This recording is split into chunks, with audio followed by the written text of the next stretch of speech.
Hello everyone and welcome to today's live IELTS class. My name is Adrian and I am streaming to you live from beautiful Central Europe, Budapest. And today we are looking at the speaking section, specifically part 1, the general questions. We'll look at some strategies and we will do some practice together. Hi Kyber, hi Naima. Hi, Lucky, Smiley, Maloth, and Kaz, and Kala, and Begzad, our member. Hi, Murasa. Good to see so many students in class. Hi, Hung. There's another one of our members. Great to see you. All right, students. As usual, the materials, strategies come from our world-class websites to help students pass the exam. For the academic version, check us out at aehelp.com. That's academicenglishhelp.com, where we have tons of great IELTS materials and help for you.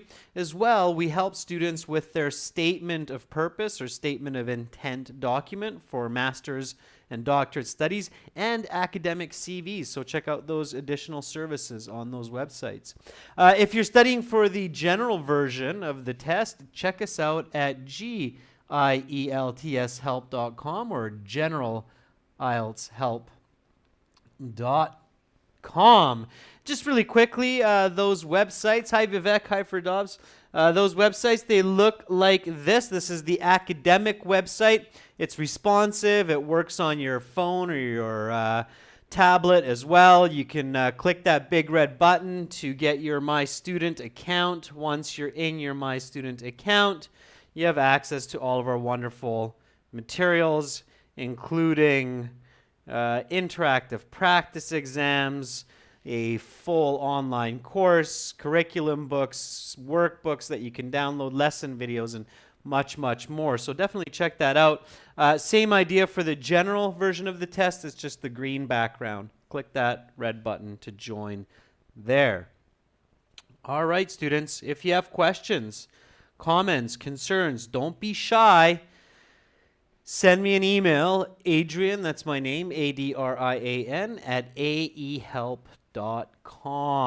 Everybody who's watching and are regular students, a very, very important note today. I'll remind you in our next few classes as well. From June 16th to the 25th, I will be away in Italy on a trip. So there's no classes 15th to the 25th, okay, in these 9 or 10 days. We will not have classes 16th to the 25th of this month. I will continue with classes after the 25th when I get back. So continued on June 26th. I'll remind you of that a few times more before I go on that trip. This week, definitely classes, everyone. Thank you, Begzad, for wishing me a good trip. I appreciate that. This week we do have classes, so today we're kicking it off with speaking part 1 right now. Then tomorrow we will have a task 2 for our members and followed by a listening. We will complete the listening exam that we started last week. And then we will also do a task 1 for members, a reading for everyone, and then a speaking part 3 for everyone on Saturday as well. So we still have lots of classes this week. Definitely tune in. And then from the following week, I will be unavailable. All right, students. So speaking today, let's do lots of speaking. Copy what I say.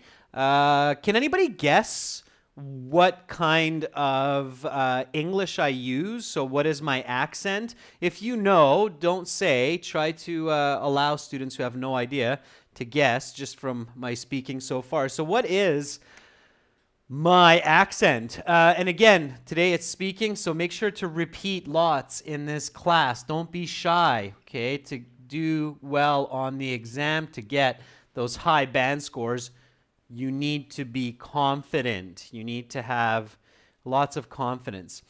Not quite an American accent. Kyber, I think you know that I'm Canadian, so you're somewhat on the right path. Yes, it's actually West Coast North American.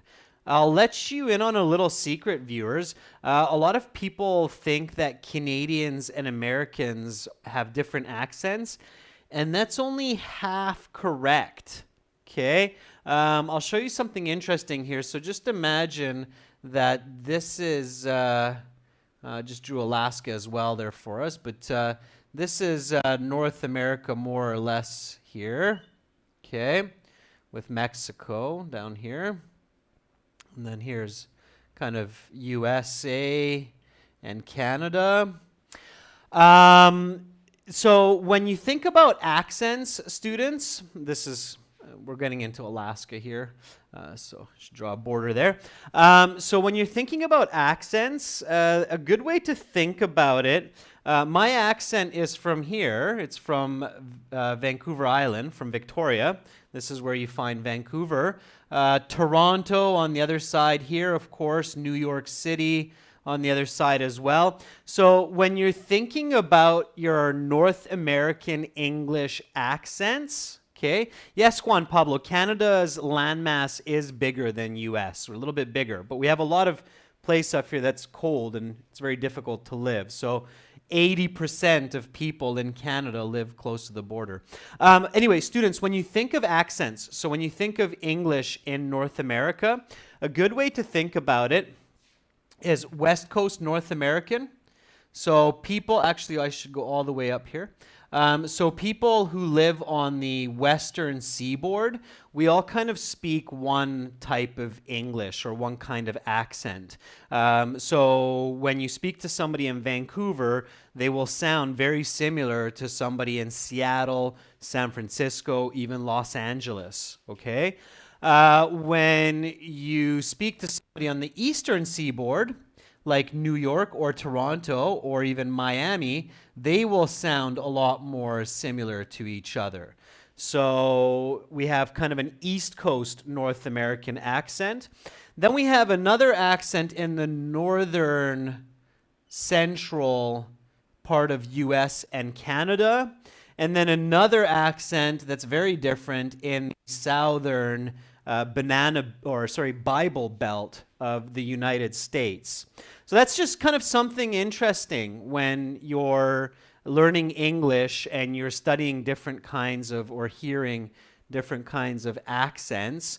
You have West Coast North American, East Coast North American, Central North American, and Southern US. Those are different accents, okay? It's a much clearer way to think about it than just thinking Canadian or American accent. Anybody know which ones are the easiest to listen to? So which ones are the easiest to understand and to use internationally? So which of these accents do you think that I just showed you from these four are the easiest to understand when you hear it or to use? Okay, Rasham, there's more than just American here. Yeah, so Sana says, for me, it's West Coast. Yeah, very good, Bagzod. Yeah, so Bagzod says West and East Coast. Yeah, I would say that West Coast and East Coast North American accents are the easiest English accents to understand internationally. So if you are a businessman or a student who plans to travel a lot in the world and you want people to understand your English, really focus on learning West Coast or East Coast North American English, because that will be the clearest for most people in the world to understand, okay? It's clearer than British, it's clearer than Australian or Southern US or Central Canadian, okay? So West Coast, East Coast, North American accent, arguably the clearest accents for English in the world, okay? So those are good to learn. All right, students, so that's a little bit about accents and geography. Again, my accent is West Coast. I'm from Victoria, which is capital city of British Columbia in Canada.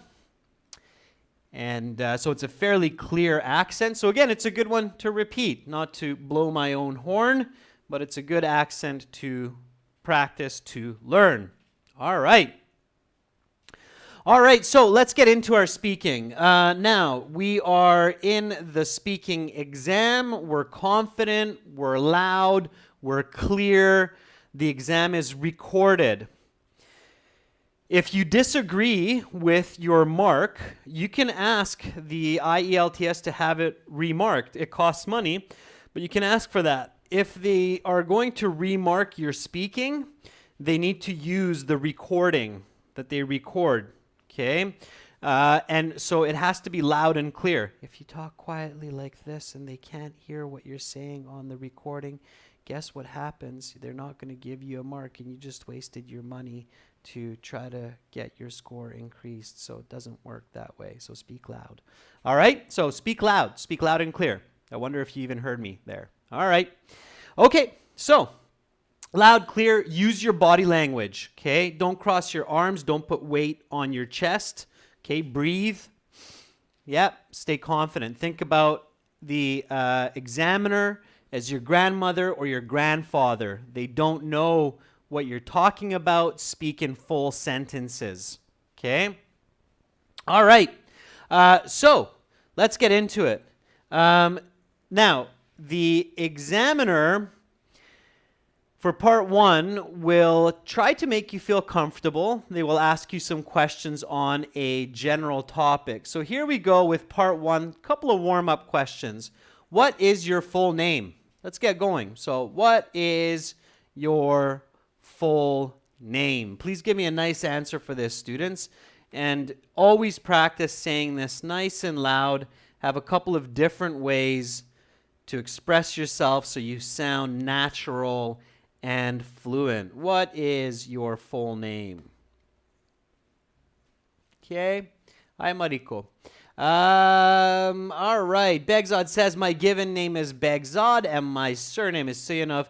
Please just call me Begzod. That works. Murasa says, my given name is Murasa and my family name is Baraki. Please address me by my nickname, which is Mary. That's good. Murasa, now that's long-winded, which means it's a long sentence. So make sure you say that very fluently when you say it. Okay, so the examiner doesn't interrupt you or say, oh, what is your full name? Okay.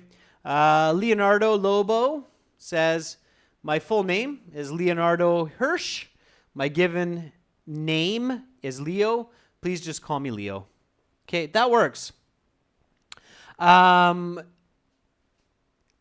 Leonardo, simplify that. So you should say, my full name is Leonardo Hirsch. Please call me Leo. Okay? So simplify it. My given name is Leo. Please just call me Leo. It's over-speaking. Don't over-speak in the exam. So just say, please just call me Leo. Okay? Hung says, my family name is Tsai and my given name is Sheng Hung. Just call me Hung. Okay? That works. Sure. Yeah. So, my full name, as you will see in both my registration and passport, is Peter Smith. Please call me by my nickname, Pete. All right. So the IELTS examiner, they are matching your name on your passport with the marking sheet, their registration paper as well. And that's why you can say this. So you can actually use a correlative conjunction, both and, right away, even for this first question. It's another way to show your higher level of English skill. So repeat after me. My full name, as you will see in both my registration and passport, is Peter Smith. Please call me by my nickname, Pete. Okay? Now say that politely. Don't sound arrogant. Okay? But they will look at that, and they'll probably even say thank you for confirming that. So don't be surprised if after this you hear the examiner say something like, thanks for confirming that. Okay? All right. So that's one way that you can do it. And then another question usually will follow. This one is very typical. Do you work or study? Okay. Yes, Anna, you could. Do you work or do you study? Again, have a couple of really nice ways to answer that question because that's a very common icebreaker question and you should be able to express that idea anyway. Okay. All right. Patricio says, not only am I working as a professor at the University of La Plata, but also studying English to get my Australian visa. Very good, Patricio. And again, nice use of a conjunction there of not only, but also. So good for you. Okay. So not only am I working as a professor at the University of La Plata, but also studying English to get my Australian visa. That's good, Patricio. It works. It's nice. Okay. Satisfying times says, currently I'm working. I have finished my studies about 4 years ago, and now I'm in a government job for the past 6 years. Satisfying times. Notice how you said that you finished your studies 4 years ago and you're in a government job for 6 years. So does that mean that you were already working for the government in your last 2 years of studies? Make sure that you have clarity in the information when you communicate. If not, you'd want to say that, right? So you want to say, currently I'm working, I finished my studies 4 years ago in political science, and now I'm working in a government job for the past 6 years, which I did in my last 2 years of study as well. So I would include that to make it clear and get a high band score. Okay? All right. For Dobbs says, currently I'm working as an account manager full-time, and I like my job. Okay. For Dobbs, yeah, just careful not to go off topic. I didn't ask if you like your job or not. I'm just asking you whether you're working or you're studying. Okay. So sure, you can say something like, yes, currently I'm not only working as a linguistics professor at the University of British Columbia, but also I am studying Spanish as I plan to travel Central America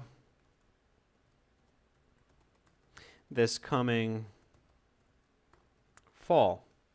Okay, so kind of taking a mix of some of the responses given by students. Again, repeat after me, students. So repeat after me. Nice and fluent. Do you work or study? Yep. Currently, I'm not only working as a linguistics professor at the University of British Columbia, but also I am studying Spanish as I plan to travel to Central America this coming fall. Just do a slight correction there. Currently. All right, add that too. There we go. Good. So here, students, look what I did to make my language complex, clear as well. I used the not only but also, just like Patricio. That's called a correlative conjunction. We use it to emphasize or strengthen the message of our ideas. So make sure to practice that. And I used a coordinating conjunction as well, the as. So as here showing cause and effect. So why am I studying Spanish? Because I plan to travel to Central America this coming fall. Now, the trick to the high band scores in the speaking is to find that perfect amount of information which allows the examiner to give you a high mark. So not over speaking and making mistakes and going off topic, and not under speaking whereby the examiner doesn't know how good or how well you can speak. Okay? So you need to find that happy middle ground, all right? Make sure that you answer, explain, and include an example. Any questions so far about the speaking section, or especially about speaking part 1? So any questions? I want to give you a chance to express your queries and your ideas. So any questions about the speaking section, specifically speaking part 1? Sianu Tapa says, what do I say if I'm not working?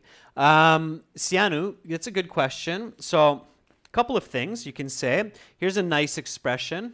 Okay, so this is Sianu's question. Sianu is asking, what should I say if I'm not working right now? You can say something like this, Sianu. You can say, currently, I'm between jobs, and I'm actively seeking employment. I hope to find a position in electrical engineering at a reputable firm. Okay, so that would be one way to approach that, where you're giving more than just saying, I don't have a job. Okay, I don't have a job. It's not a bad answer, but it's hard to get a high band score with simple answers like that. So try to always be a little bit more creative. Again, so if you don't have a job and you want to say a different idea about that, repeat after me. Currently, I'm between jobs and I'm actively seeking employment. I hope to find a position in electrical engineering as a reputable firm. This is also why I'm studying IELTS, so I can apply to jobs internationally. Okay, you can say that. Hopefully that answers your question. Christian Perez Ortiz says, I'm struggling to say the word architect. Architect. Okay, that's a statement, Christian, but I'll take that as a question. So what can you do to say the word architect? Architect. Okay. So a couple of different ways to help your pronunciation and your accent, students, is, of course, you can now use Google Voice online. That is a West Coast North American English, usually, that you will hear. So if you type the word architect, Christian, into Google, you type architect definition, Google will give you the sound as well. So you can say architect. Now, Christian, if you're having trouble actually forming the words, right, architect, then you can practice phonetics. Okay? So, students, for those of you who are having difficulty forming certain sounds in English, okay, you can do different tongue and mouth exercises, and you can find a lot of this information online on how to move the tongue, how to move the mouth, the jaw, and what you can do to improve articulating sounds. So if you have difficulties with pronunciation,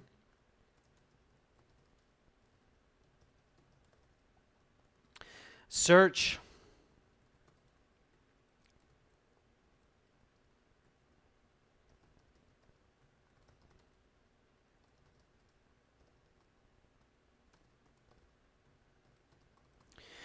for this, okay?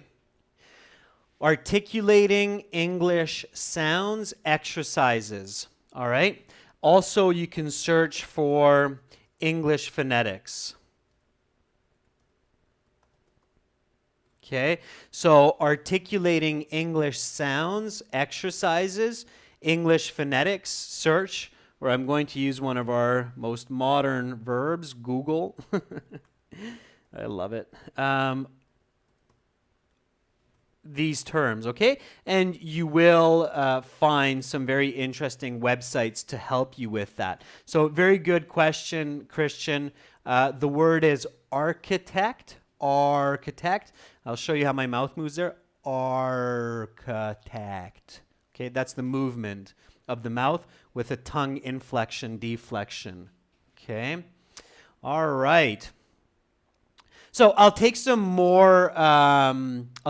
Questions a little bit later. Let's go back to some practice. Okay. Here we go. So. Let's skip that one. Let's go here. So now the examiner will go into some general questions. So they'll say now for part one, or to continue with part one, I will ask you some more questions on a general topic. Let's talk about transportation. Okay, so here you should right away start thinking public transportation, private transportation, taxis, buses, trains, and all of those different vehicles we use to get from point A to point B. What's the verb for traveling to school or to work and back? What's the verb? Here's just a quick pop quiz. What is the verb for regular travel to and fro school or work? That's right, Junior Rodriguez. Good for you. You get my super thumbs up. Commute. Yeah, it's commute. Good job. All right.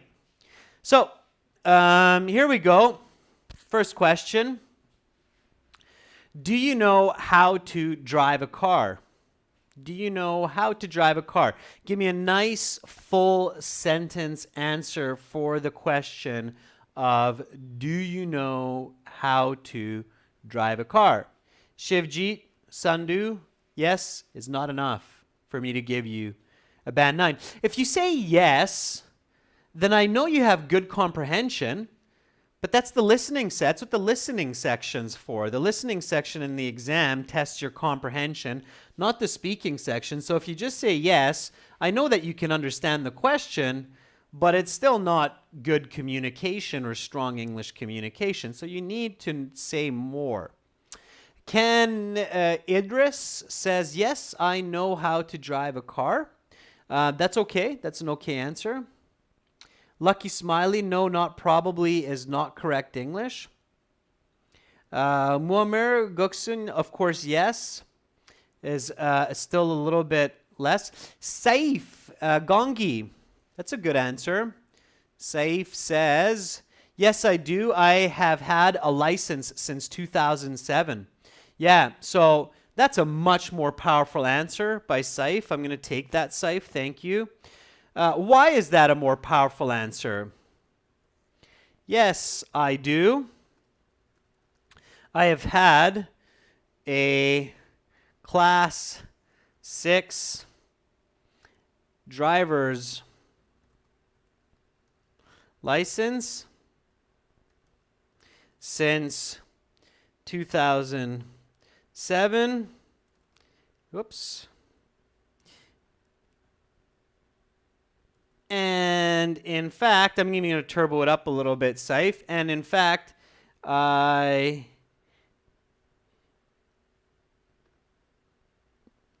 truly enjoy operating a vehicle.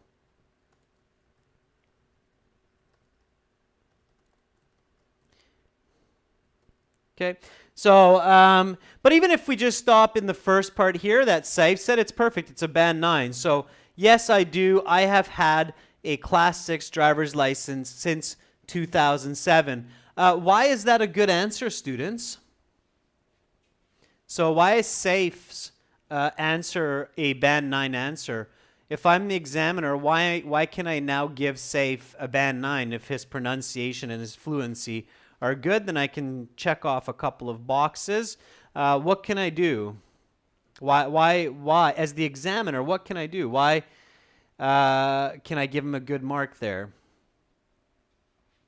So Patricio says it's quite descriptive. Yeah, that's true. Amiel Raphael says used present progressive. It's not present progressive. It's present perfect, right? So I have had is present perfect.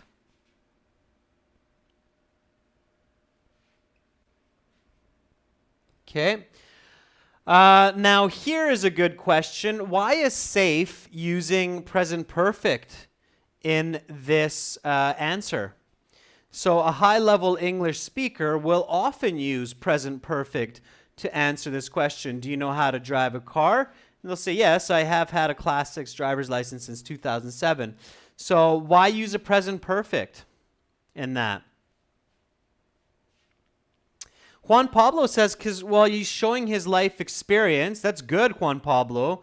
You're on the right track, absolutely. Preeti says, SAFE is also using some quantitative language since 2007. So he's actually telling me for how long he has been able to drive a car. Absolutely. So that's great. And he's using the present perfect to show experience and achievement. Okay, remember, one of the reasons we use the present perfect in English is to show our achievement, right? Having a driver's license and being able to drive is something that we achieve. It's an ability or a skill that we achieve in life. And this question is kind of asking us, do we have the achievement of being able to drive a car? And it's clearly recognized and answered by SAFE. SAFE says, yes, I have had a Class 6 driver's license since 2007. And then I just gave a little bit more detail in there. And in fact, I truly enjoy operating a vehicle. Okay, just to paraphrase as well. All right, so that's what you need to do for those higher band scores, for those band 7, 8, 9. Show more than just yes. Okay, this is not the listening section, so it's not just about understanding the question. It's not just comprehension. You have to show your English. Show your English. Okay, all right. Okay, students, let's go to the next question, and I will read more of your responses for the next question. Okay, so if I miss your question or your comment, don't worry, I'll get to different ones at different times. Just keep practicing and repeating. Okay, keep practicing and repeating. All right, here's the next question. How often do you ride the bus? Give me a nice full answer for that one. Okay. How often do you ride the bus? Meanwhile, I'll jump back and read some more for the previous answers. Okay. Sianu says, to be honest, I have never had an opportunity to learn how to drive. However, I will definitely learn this skill in the near future. That's the correct way, Sianu, to form that idea. All right, so for this question, Idris says, I often do ride the bus because I live in a crowded city, so I avoid traffic jams or being stuck in traffic jams. Sure. Idris, you need to be a little bit clearer, okay?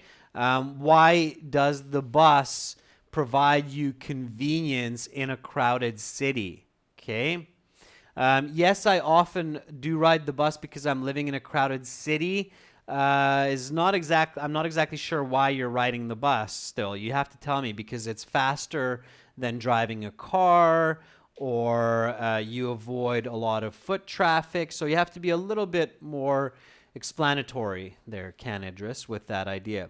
Trang Nguyen says, it seems that locals prefer to use public transport such as bus, train, but I can't say the same for myself. I'm into taking private transport, so I never go on the bus. Whew, Trang, that is a long answer and it's a bit awkward. Trang Nguyen, a better way to give your response is answer the question first. So, and this is a very important tip for everybody who's watching. If you want to say that a lot of people ride the bus, you prefer to drive the car, so you never ride the bus, say that you never ride the bus first. Okay? So if the question is, how often do you ride the bus? Always answer the question first. And then explain why, Trang. So, Trang, I'm going to take your answer, but I'll correct it. Okay? So I'll give it in a kind of a better way. I rarely ride the bus. Okay? So, Trang, this is how I would do it to get a much better score. Instead of putting this at the end, I would put this at this idea at the beginning, because I want to show the examiner before they interrupt me or jump to the next question that I can respond to the exact question quickly. So I rarely ride the bus because I prefer to drive my own vehicle, even though many people in my city do opt for public transport. The reason for this is I have air conditioning in my car and I can listen to my own tunes. Okay? So, without going way off topic, okay, because the examiner will interrupt you. If they feel like you're over speaking, you're going off topic, they will interrupt you. So it's very important that you answer the question first and foremost. So I rarely ride the bus because I prefer to drive my own vehicle, even though many people in my city do opt for public transport. Opt means choose. The reason for this, I have air conditioning in my car and I like to listen to my own tunes. Tunes, kind of a nice expression instead of music, okay? So always answer the question first, even if you have a good idea of why after, okay? So always respond directly to the question first. Then explain and give details. Okay, it's a much better approach. The examiner will like that more. You will get a better score. All right, let me take a couple other people's answers for this one. So Hank Pham says, well, I would say that I travel by bus all the time because my grandma's house is about 10 kilometers away from mine, and I don't want to spend a lot of money on fuel and fixing my car. Hank, good. Okay, that's a nice full answer. Now, Hank, the one question as the examiner I would have in my mind is, why are you going to grandma's house all the time, right? So I would say, well, I would say that I travel by bus all the time because I visit my grandma frequently since she lives alone. It's about 10 kilometers away and I don't want to spend a lot of money on fuel. Okay? So always think logically. Remember, you're talking to grandma or grandpa or grandma. Okay? Speak clearly. Okay? Vivek Shingala says, sir, is there any way to find these speaking notes from the live classes? It's a very good question, Vivek. Many of our notes that we tell in these live classes, they are on our websites in our premium course, in our interactive course laid out. And we will be doing a summary of all of these live classes in a separate workbook. So keep your eye out for that, Vivek. So we will do kind of like an instructional strategy and tip book for the IELTS exam that will include these live class notes. So it's a good question. Okay. Kesra Reza says, the bus at the bus stations near my home runs every 10-minute intervals, so I ride the bus every day to get to my workplace. Kesra, same advice that I just gave to Thong, I think. Say your answer first. So I ride the bus to work every day. The station's near my home, and it leaves every 10 minutes. Okay, that's a better way, Kesra. Okay. Yeah, Kyber, we will create that PDF. Absolutely. That's what I'm talking about. Okay, let's go to the next question. Here we go. Which is your favorite type of transportation? Why? Give me a nice answer for that. So, which is your favorite type of transportation? Why? Okay, full sentence. The examiner might not even say why if you give them the reason. Okay, and you should always include the reason. Juan Pablo says, my favorite kind of transportation is the subway because it's cheaper than taking a cab and faster than the bus. I can also avoid a lot of traffic. Juan Pablo, I agree with you 100%, and it's a great expression. I would give you a nice high band score for that. Easily a band 8, okay, as long as you're fluent.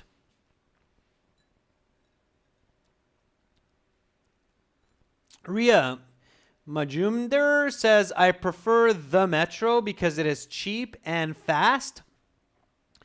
Okay, let's try that one more time. I prefer the metro because it is cheaper and faster than the other modes of transportation.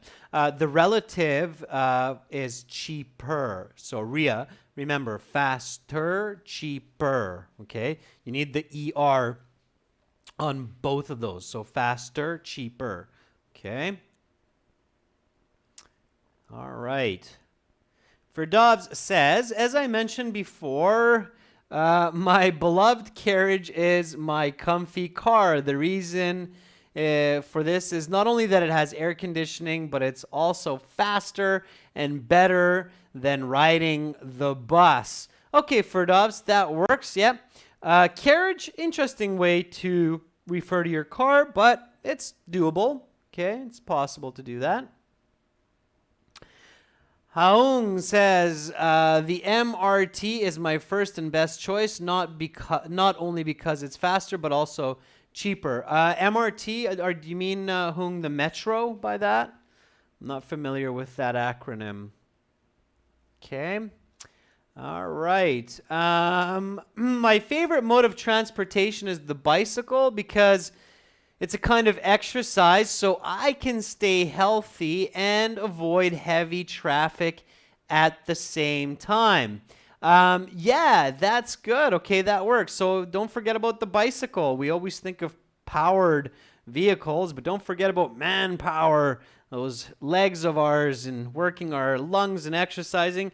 Yeah, that's great. Sure. Well, it may be surprising to learn that my favorite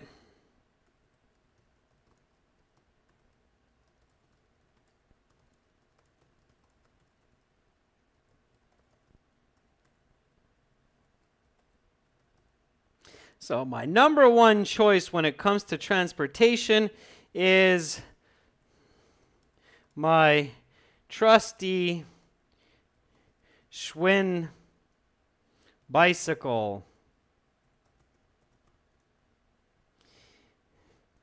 I can get great exercise on my way to work, as well as avoid the heavy rush hour traffic. Okay? All right. That is a great, it's like that, I guess. That is a great response. Yeah, the bicycle, sure. My number one choice when it comes to transportation is my trusty Schwinn bicycle. I can get great exercise on my way to work, as well as avoid the heavy rush hour traffic. Again, repeat after me one more time. So, My number one choice when it comes to transportation is my trusty Schwinn bicycle. I can get great exercise on my way to work as well as avoid the heavy rush hour traffic. Let's do a little bit more to secure our high band score. Like this morning, it only took me 15 minutes to get to this exam, as where it would have taken half an hour by car. All right. That is. Schwinn is just the name of a company, Shivjeet. That's why it's capital. It's a type of bicycle. They make good bicycles. Okay? This is answer, explanation, example, quantitative language, complex language with real condition when, okay, using expressions like trusty Schwinn bicycle, heavy rush hour traffic. It has all of the elements needed for the high band scores, okay? Answer, explain, example, quantitative language, complex language, all in one. Now all I need is fluency, pronunciation, and I will get a great score. All right? Okay, students. So, any questions so far about speaking part 1? Again, we'll take 2 minutes for some questions that you might have about the speaking exam, specifically speaking part 1. Okay. Shivjeet says, what if I don't know anything about a particular question? Shivjeet, that's unlikely. Okay, so Shivjeet is asking, what if I don't know something about a question? It's unlikely. So the questions in the IELTS speaking are designed so that a 16-year-old girl in Beijing should be able to answer them. A 55-year-old man in Riyadh, Saudi Arabia, as well as a 65-year-old man in Rio de Janeiro. So everybody basically should be able to give some kind of an answer. So you should be able to say, if you don't understand the question, you can ask for it to be repeated. So you can say, I didn't catch that question. Can you please repeat it? If you still don't know, ask to move to the next question. Say, I'm sorry, I don't know what you're asking me. Please let's go to the next question. Okay? Ferdoos Schichter says, how long can I have to answer for part 1? Part 1 questions are short. The answers should be fairly short, just a couple of sentences. So answer, explain, example, Ferdoos, don't overspeak. Mr. Cooper says, what if the examiner is nervous? That is unlikely, Mr. Cooper. It'd be a very rare situation if you are the first person that they're examining. But you have to be confident. If the examiner is nervous, Mr. Cooper, you have to be even more confident so that they can feel that you're confident. Make them feel confident. Ash says, sir, won't these answers be too long for part 1? It depends on your fluency, Asha Prakash. So Asha Prakash is asking, aren't these too long? No, it's not. I mean, this is just still a couple of sentences. The examiner will let you finish these ideas, okay? They're clear ideas as long as you are fluent. So my number one choice when it comes to transportation is my trusty Schwinn bike. I can get great exercise on my way to work as well as avoid heavy rush hour traffic like this morning, saving 15 minutes. It's not too long. They'll let you finish that answer as long as it's targeted and clear. Kesra says, the IELTS examiner is a human, right? Things can happen to them. Yes, Kesra, they are. However, they are professionals, so they do a good job. They're well trained. It's an unlikely situation that something will be wrong with the examiner. So the most important, Kesra, is always just focus on yourself. Okay, students? So don't worry about the examiner. Don't worry if they're nervous or if they're angry or happy or really friendly. Just focus on yourself. You're there to get a good band score so that you can do university or get your visa or your immigration papers. So focus on yourself, okay? Ria Majumdar says, I have a stammering problem. Is this a difficulty for the IELTS exam? Yes, it is, okay? So if you have a stuttering problem or a lisp or a stammering problem, these are called speech impediments, okay? If you have a speech impediment, please indicate that for the IELTS exam before you sit the exam. Otherwise, they don't know if it's part of your accent or it's because you're nervous or you don't have enough English skills. So there's a special place on your application form for the IELTS exam where if you have any kind of learning disability, then you need to check that box. I believe you have to provide a proof of your learning disability from a professional, like a doctor, and then they will take that into consideration, okay? So if you have a learning disability, such as dyslexia, or any type of speech impediment,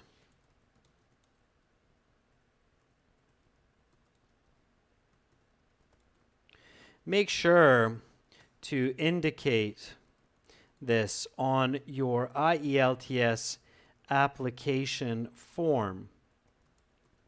Okay, I believe that for some learning disabilities, they can even give you extra time, like in the reading section. So make sure that you indicate that, okay?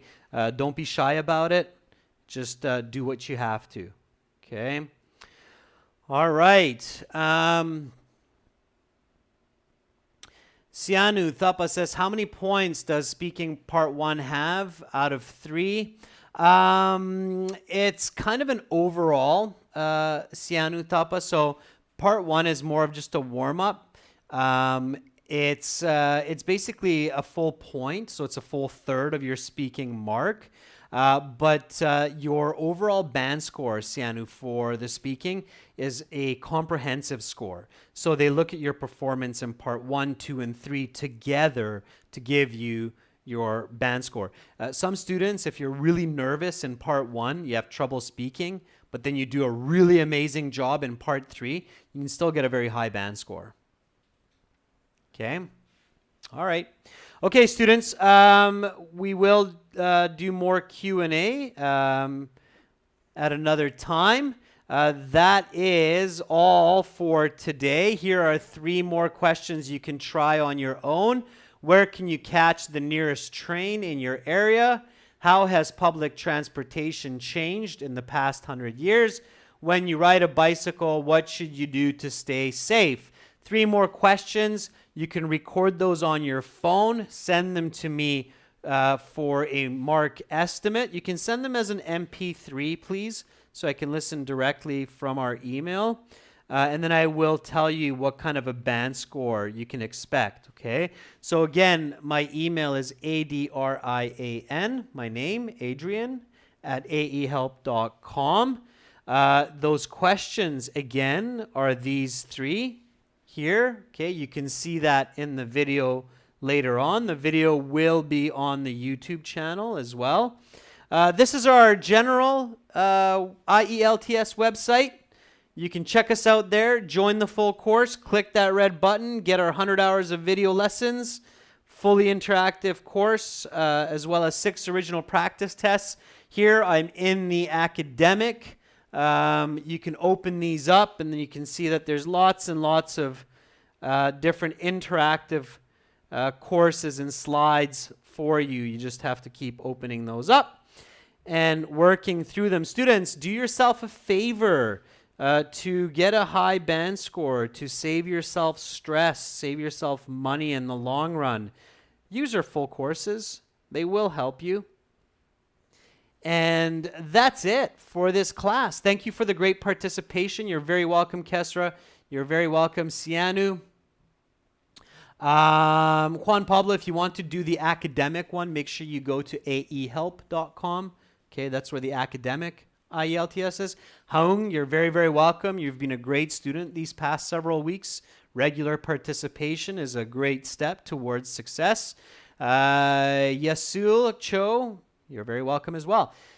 Have a great day, everybody. Keep up the practice, find speaking partners, and make sure to believe in yourself always. Much love to all of you. Bye for now.